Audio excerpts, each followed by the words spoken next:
Angeles, and you're watching Eagle News International. Hello, CJ. Hello, Alma, and good evening to everyone watching the news. Here are the headlines from around the world. Mexico's president promised an in-depth investigation to find those responsible for the deaths of at least 25 people in the collapse of an elevated metro trail line with a history of problems. As we turn Derek to Chauvin, the white ex-policeman convicted of murdering the African-American man George Floyd, asks for a new trial on claims of jury and prosecution misconduct. Our goal by July 4th is to have Facebook's independent oversight board will rule on the platform's ban on former U.S. President Donald Trump in a case that could set a precedent for how social media handles harmful content from world leaders. And a young gray whale has been sighted off the southern French coast in recent days, lost in the Mediterranean and trying unsuccessfully to make it back to its natural habitat, the northern Pacific.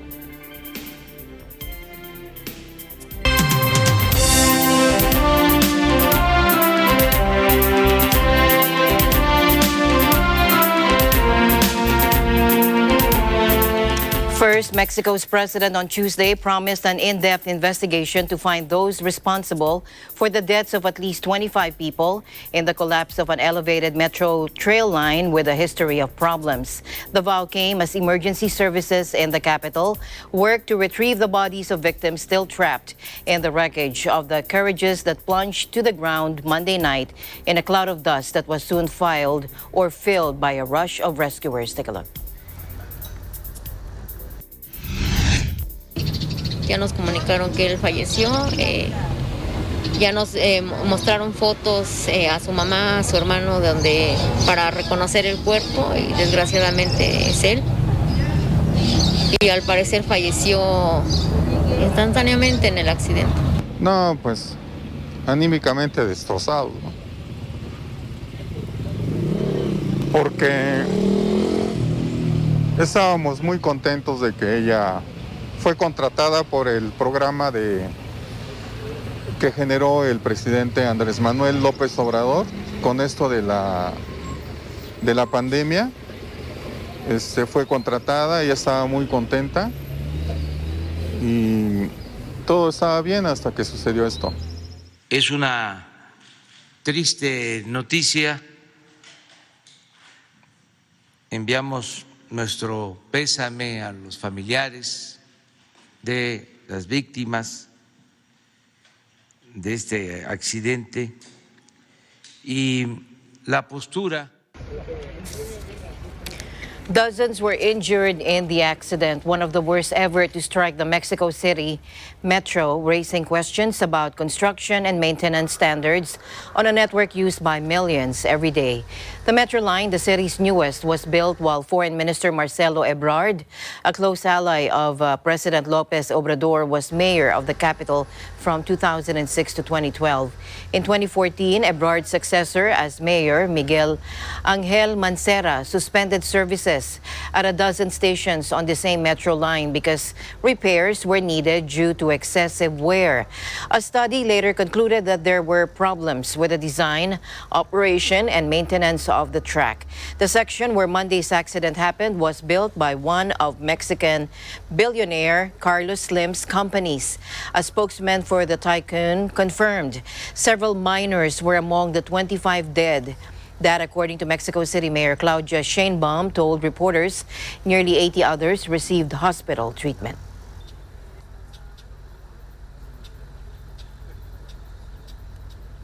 President Joe Biden pledged that the United States will be ready to launch a vaccination campaign for 12 to 15-year-olds as soon as Pfizer's COVID shot is approved for the age group. Take a look.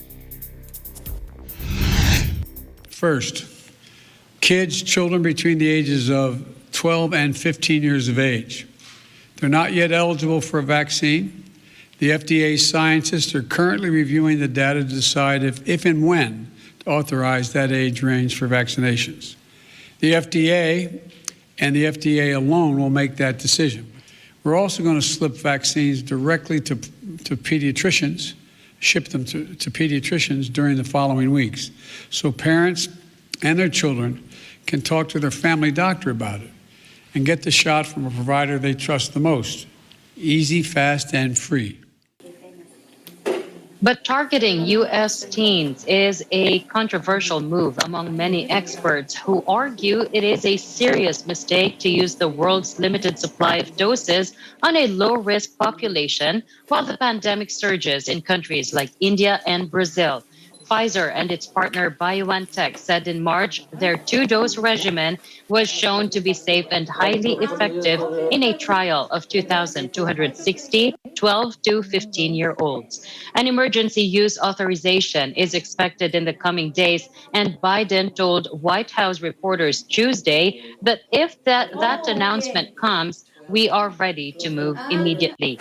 The president's address comes as the nation's immunization campaign is stalling after hitting a peak in early April. More than 56% of adults have received one or more shots, but as the rate of uptake falls, officials are devising new ways to reach vaccine holdouts.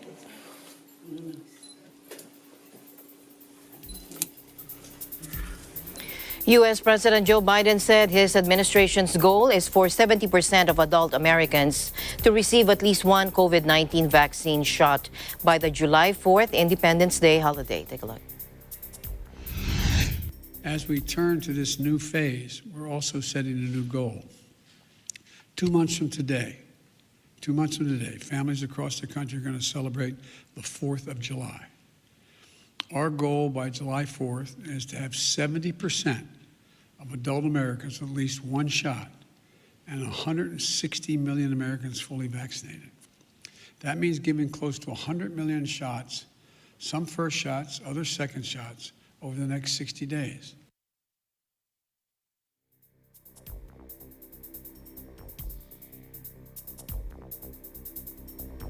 Meanwhile, people who have been fully vaccinated against the novel coronavirus in South Korea are exempted from the mandatory 14-day isolation starting Wednesday when arriving there from overseas and when having close contacts with virus patients.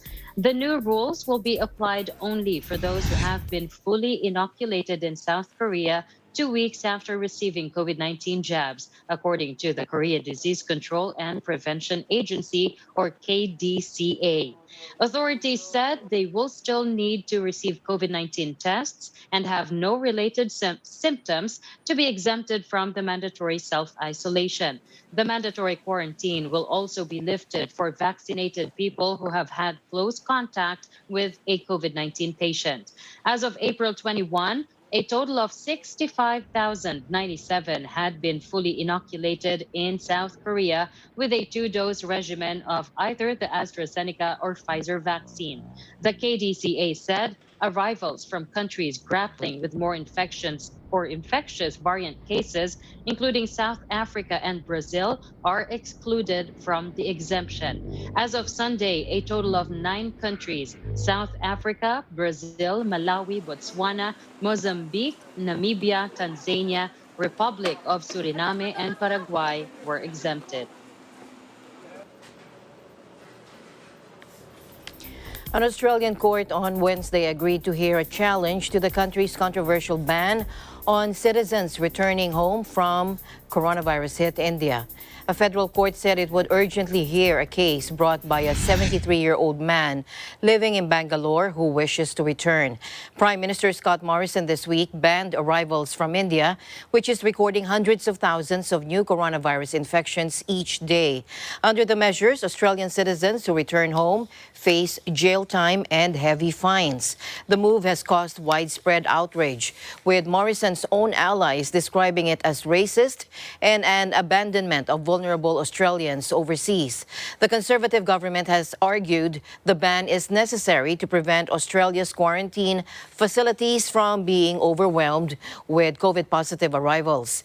Christopher Ward, the lawyer representing the 73-year-old man, said his client was challenging the ban on several grounds of constitutionality, proportionality, and reasonableness. Justice Stephen Burley ordered that a further hearing date would be set in the next 24 to 48 hours. In other news, cricket authorities in Australia, New Zealand, and England rushed to evacuate top players from COVID-hit India on Wednesday after the lucrative Indian Premier League was abandoned following a number of positive tests. Cricket Australia said plans were underway to fly 38 players and staff, including superstars Steve Smith, David Warner, and Pat Cummins, to the relative safety of the Maldives or Sri Lanka in the next 2 to 3 days. 8 of England's 11 players arrived back in London, and New Zealand Cricket said it was arranging for its test players to fly to Britain ahead of their series there and next month's World Test Championship final against India. The Indian Premier League, the world's richest 2020 cricket tournament, was suspended on Tuesday after several cases popped up in the six-city tournament's biosecure bubble. It left Australian cricketers in limbo as they are banned from returning home until at least May 15 after Canberra shut its borders and threatened anyone entering from India with jail time. The group is likely to be flown by charter flight back to Australia once the ban has been lifted, with the help of the Board of Control for Cricket in India. Meanwhile, India's coronavirus deaths rose by a record 3,780 during the last 24 hours, its highest number of fatalities yet in the pandemic. The country of 1.3 billion people on Wednesday reported more than 382,000 new infections. India, the world's second most populous nation, has been hit by a devastating wave of infections in recent weeks that has taken its total number of cases to more than 20.6 million. The massive spike, which has badly hit major cities, including the capital New Delhi and financial hub Mumbai, has pushed the healthcare system to breaking point, overwhelming hospitals and leading to severe shortages of beds, oxygen, and other critical medical supplies. Experts have warned that case numbers will keep rising until the end of May and could reach 500,000 new infections a day. India's underfunded health system has struggled to cope with this wave, with patients dying in hospital parking lots due to a lack of beds and medical oxygen. The government expanded its massive vaccination program to all adults last week, but many states are still facing shortages. While New Delhi and other major cities have imposed curfews and other restrictions, the government has resisted opposition calls for a nationwide lockdown as it tries to avoid the economic downturn that accompanied such restrictions last year.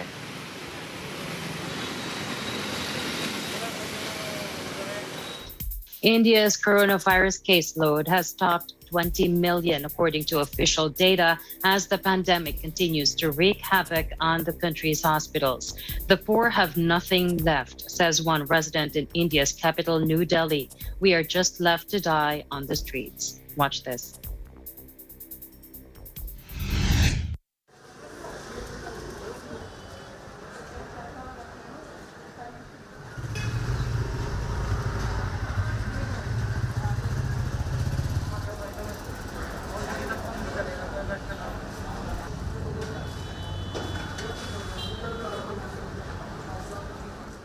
भाई ये लगता है सरकार को oxygen का इंतजाम करनी है हर हॉस्पिटल के लिए। कोई बिगर ऑक्सीजन के डेथ नहीं होनी चाहिए। सबको टाइम पे ऑक्सीजन मिल जाए तो कोई मरेगा तो नहीं, कम से कम इलाज तो हो जाएगा समय।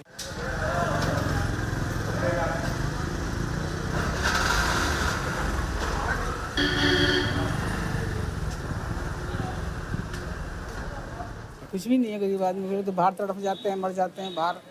क्या होता है उनके लिए? गवर्नमेंट क्या कर रही है? मेरी बेटी एक बड़ी परेशान है, किराए पर रहती है, उसके लिए लेने जा रही हूँ राशन कहीं अपने मायके से, अनाज लेने के लिए जा रही हूँ उसके लिए।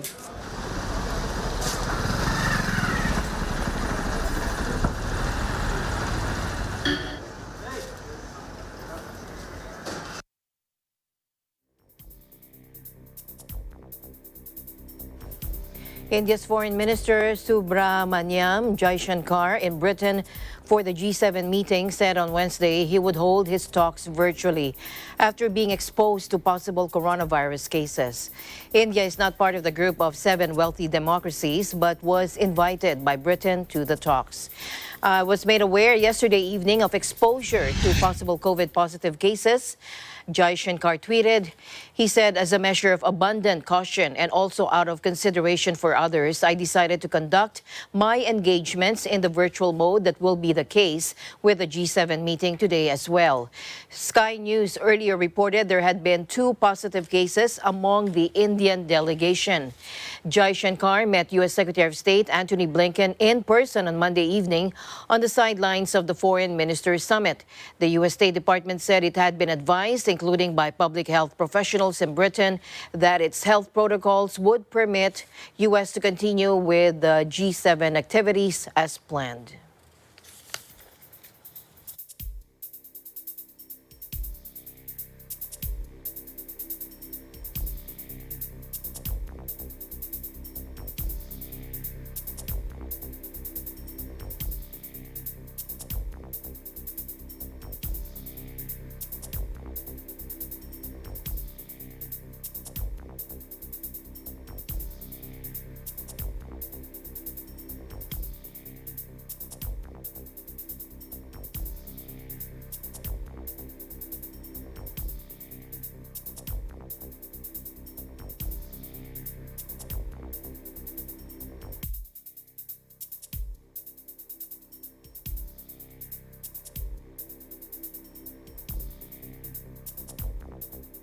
Meanwhile, let's check on the coronavirus situation in Los Angeles, plus some showbiz news. We have MJ Racadio for those. MJ. Hi, CJ. Well, good morning, good evening there in Manila. Yes, this is MJ Ricardo, reporting basically here in California as of yesterday. Well, we track according to COVID19.ca.gov, there's like about 3,645,341 total. And yesterday it's 1,349 for 4.1 new cases per 100,000 population. And death so far, CJ, is 60,765 total and 2 yesterday. And there is 0.1 new deaths per 100,000 population. And also, we tested about 60,858,620 total. And yesterday, it's 148,849. And listen to this, CJ. This is very positive because vaccines administered 30,700,655. So that is amazing because you know why? California aims to fully reopen June the 15th. The move forward comes as the state has reached 20 million vaccinations, including 4 million in its hardest hit communities. Masking and vaccinations will continue. Hospitalizations rates must stay low and vaccination availability high for the state to fully reopen. And they can find out more about those information in covid19.ca.gov. Now, in terms of showbiz, enough of COVID. But yeah, I'm very excited. We're really reopening the economy here in California, and also this month of May we are celebrating the Asian American Pacific Islander Month, so which is great. And now, as you know, within 2 weeks from now, Miss Universe will be held in Hollywood, California. Now, according to Paula Sugar, the president of the Miss Universe organization, who will be the next Miss Universe. She says, winner will be someone who connects with people and isn't trying too hard. Social causes don't make you a winner. So that is something. And also, if you are a huge fan of Casper Van Dien, I was able to do a one-on-one interview with him last month at the Los Angeles Microcon. According to him, listen to this. Thank you. I love my Filipino fans. The Filipino people are beautiful and wonderful. The kindness people. So that's very sweet of him. And also, CJ, this is going to be a great news too if you're a huge fan of superheroes. Listen to this. Marvel Studios has unveiled a few tidbits as well as its first internal footage in a sizzle reel intended to entice audiences to return to movies theater as they reopen. So Marvel revealed that the upcoming sequel to Black Panther will be titled Black Panther Wakanda Forever. So the film due out in July the 8th, 2022 rather. So follows the untimely death of a star Chadwick Boseman in July. Filmmaker Ryan Coogler reworked the script following Boseman passing, and star Lupita Nyong'o noted recently the way which he has reshaped the second movie is so respectful of the loss we've all experienced as a cast and as a world. So that's basically what's really going on right now. And there is also a good news. This is the EBC Films Guerrero Dos. Tuloy ang Laban, The Fight Continues, has been selected at the International Film Festival of Manhattan Spring Film Festival, as well as it got selected at the Spirit of Cinema. So, following that last March, we won the Best Feature Film in SoCal Film Awards. So there you have it, CJ. Thank you so much, MJ, for your updates coming out of California. Well, you were talking about the Miss Universe earlier. I heard there was a memo that was sent to all national directors regarding the candidates who are already in Los Angeles or in the U.S., doing their rounds, meeting their fans, and doing photo shoots to take care of themselves. Because if they test positive, they will not be allowed to participate in the competition. Well, so many things to look forward to there in California. So that gives the people there or the residents there more reasons to get vaccinated so that, you can really fully reopen your economy over there. And absolutely, I would like to greet all our mothers. May the 9th, happy Mother's Day. And that's it, CJ. This is MJ Cardio. We live in interesting times. Back to you. Thank you so much. Thank you so much, MJ. Thanks, guys. And the news continues here on Eagle News. We'll be right back.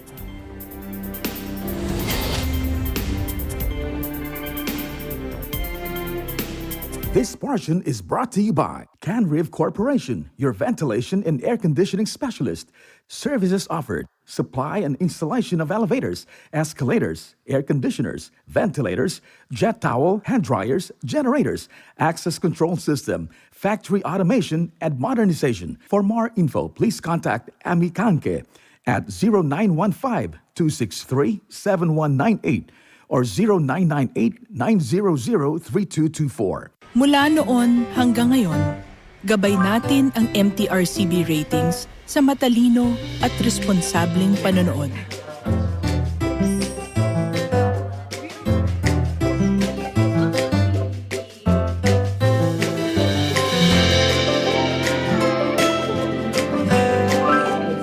Sa tamang pagsunod sa MTRCB ratings, ginagawa nating ligtas at makabuluhan ang panonood ng bawat miyembro ng pamilyang Pilipino.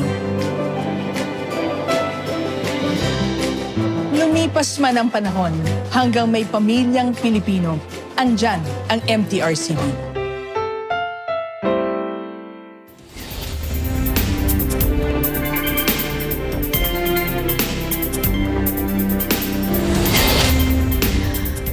Back to the news. Hundreds are quarantined in Hong Kong after the Center for Health Protection today said It's investigating 6 additional COVID-19 cases, of which 3 are imported and 1 is a local case with an unknown source of infection.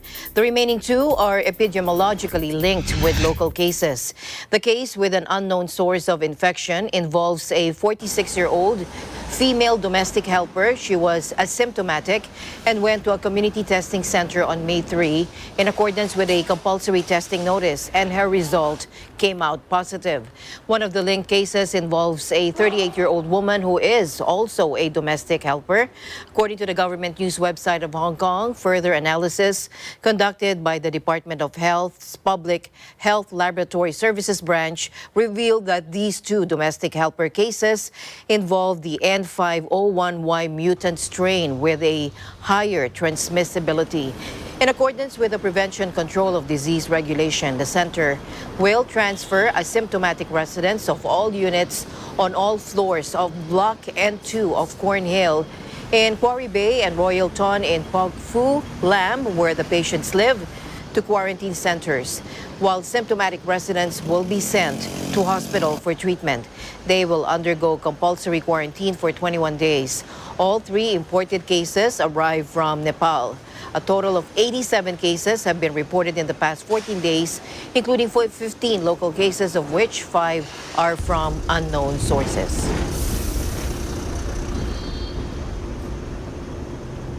Now, the Japanese government is considering an extension of the state of emergency for Tokyo, which is set to expire Tuesday, May 11. We have Dennis Liu for the details. Dennis. Good evening, Alma and CJ. Tokyo is mulling the prospect of a state of emergency as they see no signs of a decline of new COVID-19 cases in hard-hit areas. Prime Minister Yoshihide Suga met with cabinet ministers to determine a path forward. The current state of emergency is set to expire Tuesday in Tokyo, Osaka, Hyogo, and Kyoto prefectures.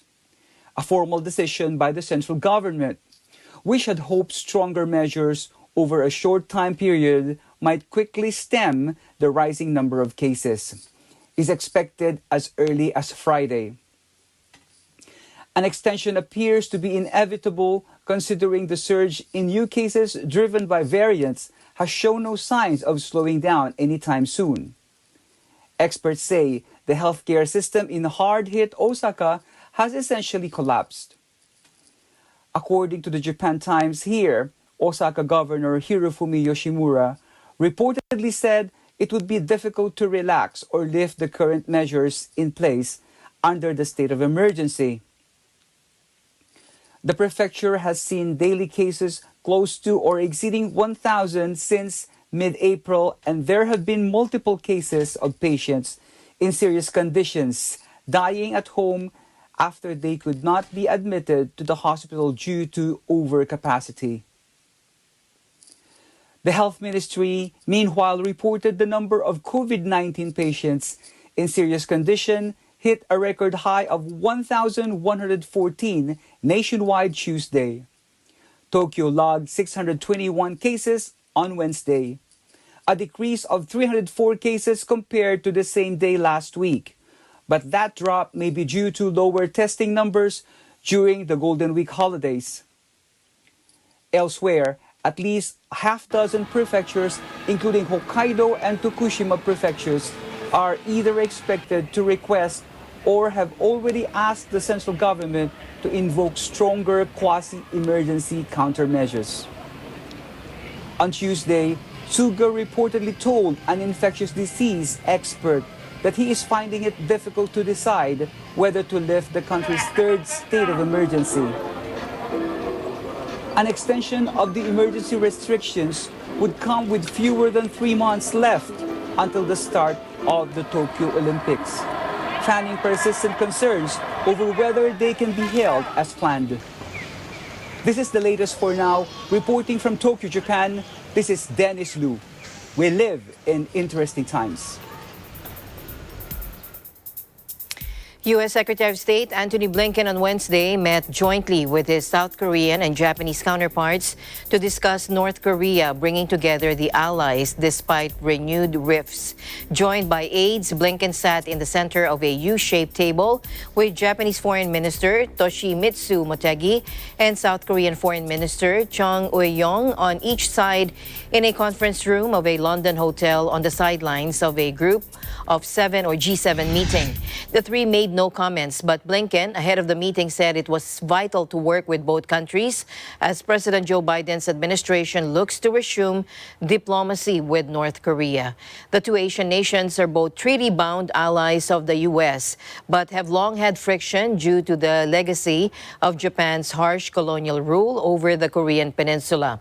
South Korea last month voiced deep disappointment after Japanese Prime Minister Suga Yoshihide sent an offering to the Yasukuni Shrine, which venerates war dead, including convicted war criminals, although leaders in Tokyo have in recent years refrained from the more explosive step of visiting. Relations deteriorated sharply in 2019, with South Korea pulling back at the last minute from terminating an agreement on sharing intelligence with Japan and North Korea. Now, whether Chung and Motegi would meet bilaterally in the British capital had been a point of attention. Now, the two are expected to discuss how to break the impasse in relations between the two countries. Other topics could include North Korea as well as Japan's recent decision to start releasing radioactive water from its wrecked Fukushima nuclear power plant into the ocean.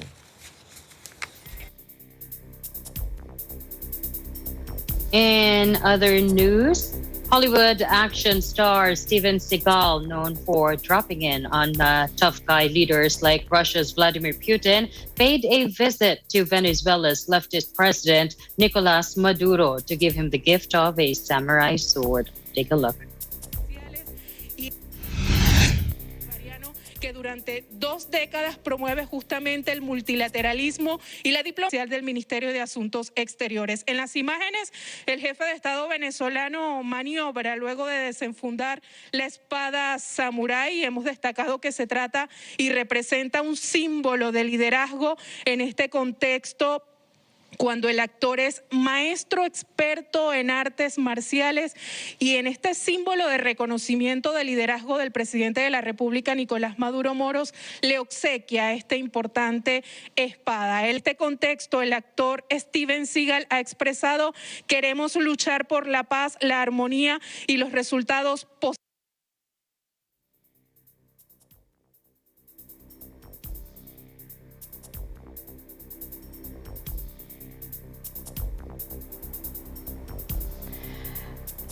Action star Steven Seagal has gifted a sword to Venezuela's President Maduro. Let's take a look. Que durante 2 décadas promueve justamente el multilateralismo y la diplomacia del Ministerio de Asuntos Exteriores. En las imágenes, el jefe de Estado venezolano maniobra luego de desenfundar la espada samurái. Hemos destacado que se trata y representa un símbolo de liderazgo en este contexto, cuando el actor es maestro experto en artes marciales, y en este símbolo de reconocimiento de liderazgo del presidente de la República, Nicolás Maduro Moros, le obsequia esta importante espada. En este contexto, el actor Steven Seagal ha expresado: queremos luchar por la paz, la armonía y los resultados positivos. In other news, Derek Chauvin, the white ex-policeman convicted of murdering African-American man George Floyd, asked for a new trial on claims of jury and prosecution misconduct. The 45-year-old, who knelt on Floyd's neck for more than 9 minutes in Minneapolis, faces up to 40 years in prison after being found guilty last month in a case that prompted a national reckoning on racial injustice and police brutality. Chauvin's attorney, Eric Nelson, argued that his client did not get a fair trial due to publicity around the case, court and prosecution errors, as well as race-based pressure on the jury. He also alleges the jurors should have been isolated during the trial and that the case could only get a fair hearing in a different place. The publicity here, he said, was so pervasive and so prejudicial before and during this trial that it amounted to a structural defect in the proceedings, according to Nelson. Civil rights attorney Ben Crump, meanwhile, who represents the Floyd family, fiercely opposed the motion on Twitter, saying, "No, no, no, guilty, guilty, guilty."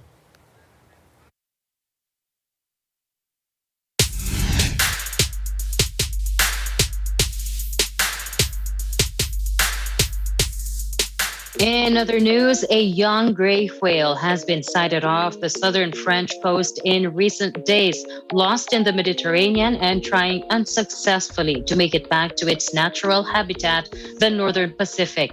That, according to the National Network for the Rescue of Sea Mammals. The whale, some 8 meters long or about 26 feet and around 15 months old, had already been seen off Morocco in March and then again in Italian waters, first near Naples, then Rome, and then Genoa. Pacific whale or gray whales are native to the Pacific, with many of them spending winters off the Mexican state of Baja California and summers in Alaska. Said it's possible that the whale born in California got lost in the Beaufort Sea in the Arctic during its first feeding season. He said instead of returning down to the Pacific, it probably went the Atlantic way and then got trapped in the Mediterranean. Gray whales usually stay near the coast and feed in shallow waters. The hope is now that the young whale makes its way past the Gulf of Leon and the Spanish coast, exits the Mediterranean near Gibraltar, and travels north across the Atlantic.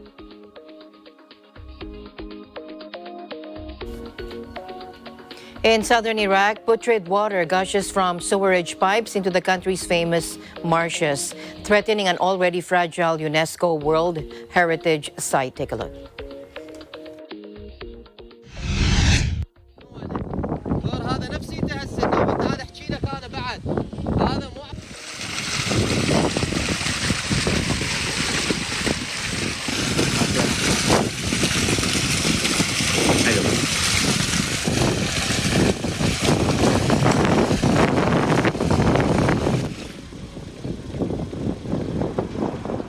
أكثر الأمراض اللي قاعد نعاني منها من هذا البوري.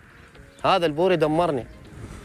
وبالنسبة للإطلاق المائي هسه حاليا بدأ ماكو ماي. الصيف عندك الخامس السات كله نقص ماي يطق السمك ينتهي. الأسماك تنمرد مرد.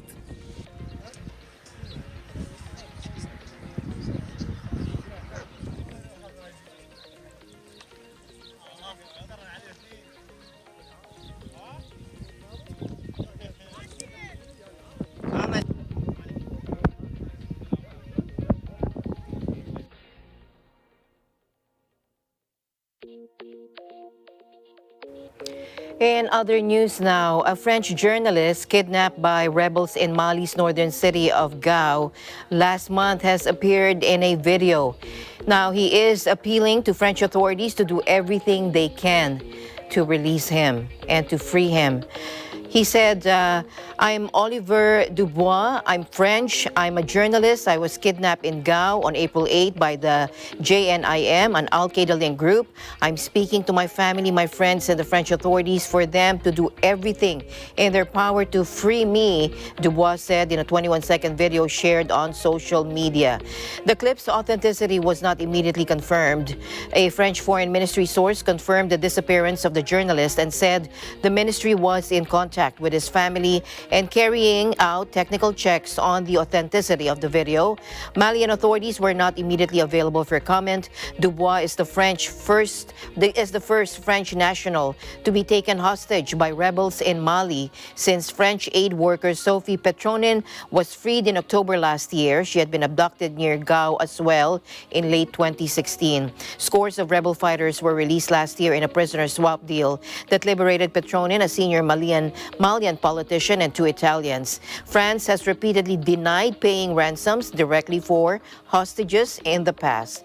Now, the head of Reporters Without Borders said on Twitter that the Media Freedom Organization had been aware of Dubois' disappearance for 2 days after he did not return to his hotel in Gao after lunch. Christophe Deloire said Dubois worked for France's Le Point magazine and Liberation newspaper.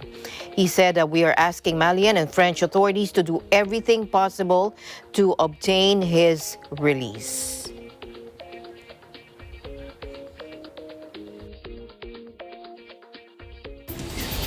Eagle News will be back with more stories. Please don't go away.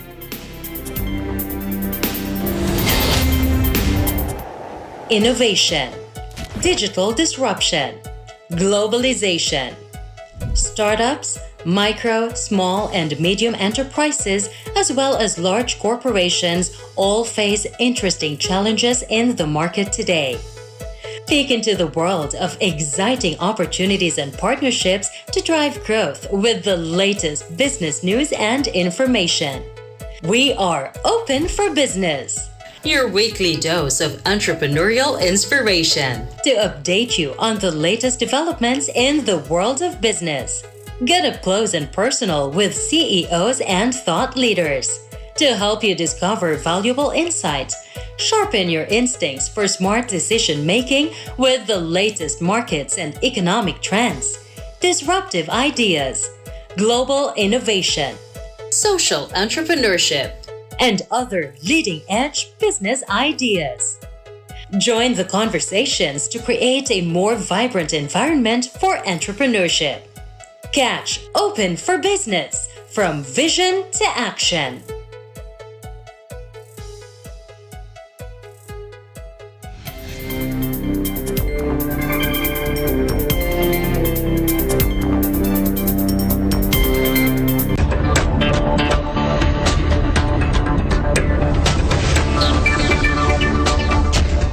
Welcome back to the news. Asian markets mostly fell Wednesday after Treasury Secretary Janet Yellen's suggestion that U.S. interest rates might need to be hiked as government spending measures fan inflation and economy surges.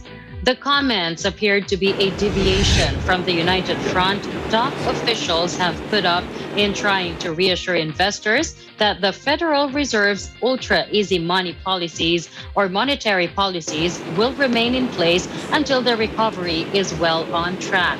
Investors are also awaiting the release of data on U.S. private jobs creation later in the day, which will give clues about Friday's key non-farm payrolls report, which in turn is closely watched for an idea about the state of the economic recovery. Former Fed Chief Yellen, or FED Chief Yellen, also raised eyebrows as the Treasury Secretary usually avoids talking about central bank matters. In a pre-recorded conversation with The Atlantic, she said borrowing costs might have to be lifted somewhat to temper inflation if President Joe Biden's latest spending plans, which are worth more than $4 trillion, are enacted and the economy heats up. That threw a spanner in the works on Wall Street, where all three main indices fell sharply, led by the Nasdaq, as tech firms are more at risk from higher rates. However, Yellen later clarified the comments and said she was not predicting nor suggesting the FED tighten rates, which tempered losses on the S&P 500 and helped the Dow end slightly higher. But the Nasdaq ended sharply down. Asian markets mostly dropped, with Hong Kong, Wellington, Taipei, Manila, and Jakarta all well down, while Singapore lost more than 1% as traders fret about a fresh spike in infections in the city that has forced officials to impose containment measures. It has also led the city-state to review the opening of a travel bubble with Hong Kong due to open this month. Sydney and Jakarta rose, while Mumbai was lifted after the Indian Central Bank pledges billions of dollars to boost its flagging vaccine program as the country battles a frightening spike in infections and deaths. Tokyo, Shanghai, and Seoul were closed for holidays.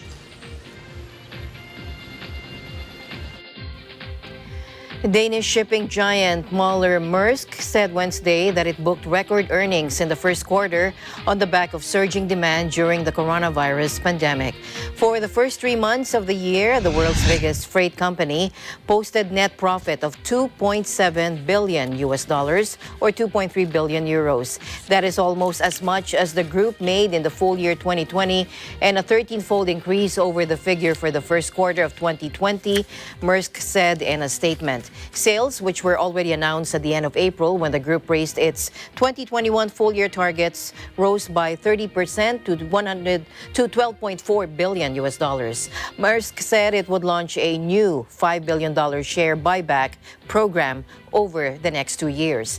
As a result of the pandemic, demand for shipping has surged since mid-2020 and especially since the end of the year, in particular from Asia to the US and Europe. Shipping companies and analysts attribute the rise to consumers purchasing more manufactured products instead of spending their money on trips and restaurants and other experiences. Additionally, many companies are still in the process of restocking after reducing their orders in the first months of the pandemic.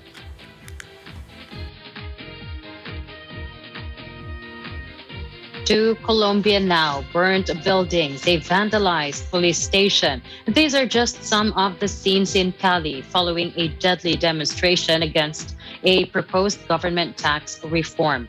Long lines of motorists and people with jerry cans have formed outside patrol stations due to a fuel shortage. Watch this.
Muy delicada la situación porque ya la gente se empezó a pelear por combustible, las estaciones de servicio ya están empezando a revender la gasolina a 4 veces el precio real y ya empezó la escasez de alimentos porque los actos vandálicos pues no permiten que los transportes de alimentos circulen libremente.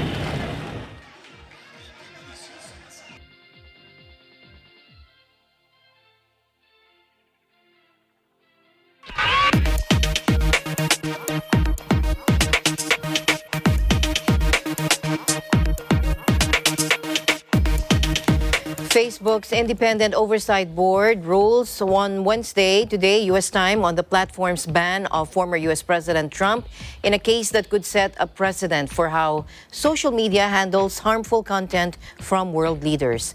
The ruling, set for release at 1300 GMT, is likely to be a defining moment for the leading social network's so-called Supreme Court, envisioned by company founder Mark Zuckerberg to make thorny decisions on what to allow or remove from Facebook. The Oversight Board, which makes decisions that are binding on Facebook and cannot be appealed, will rule on whether to leave the Trump ban in place or allow him back on the platform. Trump was suspended from Facebook after he posted a video during the deadly January 8 rampage or January 6 rampage by his supporters at the U.S. Capitol, in which he stated, "We love you, you're very special." The U.S. leader was banned permanently by Facebook the following day, and he was taken off other platforms, including Twitter and YouTube. Now, the former president has remained undeterred by the bans, sending out frequent statements via email and on Tuesday launching a blog-like website that he billed as a beacon of freedom and a place to speak freely and safely. Visitors to the website can like Trump's posts and repost them on Facebook and Twitter. Facebook itself referred Trump's case to the Oversight Board in line with its position that company executives should not be in the position of making key decisions on content and political speech. The panel has received more than 9,000 comments in that case. But the move by Facebook and others has also drawn a torrent of criticism from Trump supporters who argue that large tech platforms are biased and stifling opposing views.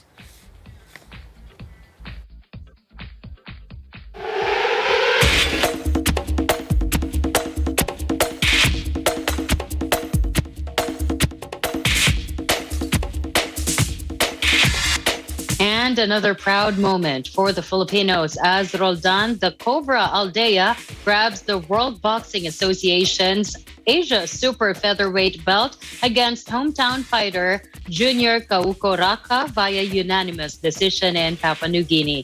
Here's Echo Hortaleza Pinola from our EBC Papua New Guinea Bureau with that story. A Filipino boxer from the Ilorde International Productions, Roldan the Cobra Aldea, was adjudged as the champion of the first Asia's World Boxing Association in the Super Featherweight Boxing Division. He won the title over Papua New Guinea's representative under the Oceania Fight Promotions, Junior Kauko Raka, at the Surgeon Guy Stadium, Port Moresby. This event was attended by high-ranking officials of Papua New Guinea, headed by the Prime Minister James Marape. Aldea, who has over 20 professional bouts under his belt, outscored Raka by a unanimous decision in their 10 3-minute round bouts. Aldea threw strong punches to Raka, who currently has 4 professional bouts. When the battle heated up tremendously, Raka also struck out his hard punches, but were not as solid as Aldea's. Raka, on the other hand, accepted his defeat but is eager for a rematch.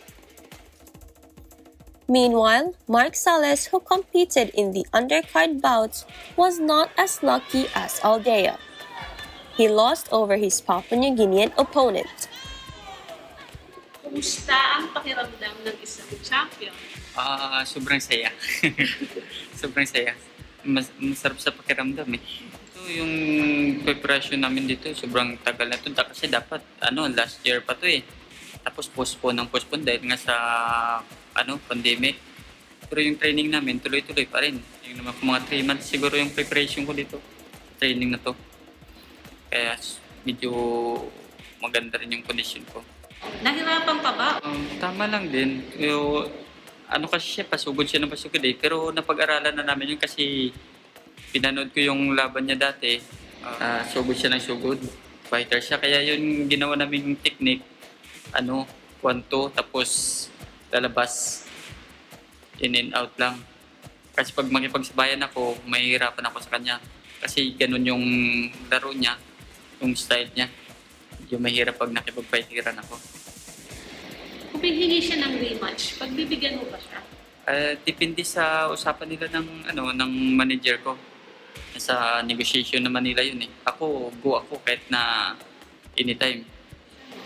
Inspirasyon ko yung ito para sa pamilya ko to. Kasi gusto kong maiyahon yung pamilya ko sa hirap eh. Filipinos rejoiced the victory of the Filipino boxers and had courtesy call at the Philippine Embassy with the Philippine Ambassador Bienvenido Tejano, who expressed his greetings and assured the boxers that they are the country's pride and joy. We have all the joys and part frustration, but more of our celebration of the success of the event. Not necessarily the victory, but the whole success of the event, which quite the Philippines has again contributed a big happiness to the country. The event promoters and organizers from Papua New Guinea extended their thanks to the main sponsor of the event, Kumo Petroleum, and would like to announce to the people of Papua New Guinea about their negotiations for Senator Manny Pacquiao's visit in Papua New Guinea. It was a very successful event. So far we have been trying to put teams together to host a fight. It was, like I mentioned earlier, it was hard, but we still successfully host the game. The fight was, it triggers a lot of business houses and a lot of people that did not believe that we will host a fight. But we successfully hosted. In this case, the boxers themselves, I must say that all the people who came to the stadium, those who watched on television, on live stream, were satisfied with the level of boxing put up by our local boxers amongst themselves in the undercut fight. Reporting from Port Moresby, Papua New Guinea, this is Echo Hortaleza Quinola, Eagle News. We live in interesting times. And finally, in our news, Washington Wizards beat the Indiana Pacers Monday night in a high-scoring game where Russell Westbrook showed the world why he's one of the NBA's best playmakers. Here's Tenny Sumagi for the report. What defines Russell Westbrook as one of the best point guards in the NBA? His playmaking skills. Brody had a historic night, finishing off with a career high of 21 rebounds and tying a career best of 24 assists as the Wizards beat the Indiana Pacers Monday night. Brody was just doing what he does best, making his teammates better. I am very grateful and thankful and to be able to go out and compete and have my input on the game. And each night I try to figure out ways to be able to impact winning and impact my team. And tonight was one of those nights where certain things are rolling, guys are rolling, and my job is to be able to find them. And as a point guard and as playing this position, you got to be able to make somebody around you better. And I feel like I take a lot of pride and effort and energy and time and watching film and to be able to make others around me better. That's that. He's doing MVP type things every game. And he's an MVP winner every night on the floor and off the floor. But if he was selfish, he would have had a 20-20 game. But he was very comfortable only shooting 3 shots at halftime. Not a lot of star players in this league are comfortable only taking 3 shots at halftime. The Wizards will face Giannis Antetokounmpo and the Bucks in Milwaukee later tonight, Thursday morning, Philippines time. In New York, Tenny Sumagi, Eagle News. We live in interesting times. Thank you, Tenny. Interesting times indeed when it comes to basketball. True. I subscribe to the NBA for me to get to see all the games of Steph. Of course. That's it. That's it for tonight's broadcast. Thank you so much for joining us. I am CJ Hero. Please watch the news again tomorrow. You're blushing. At the end of the day, there remains so much more to be grateful for. I'm Alma Angeles, and we live in interesting times.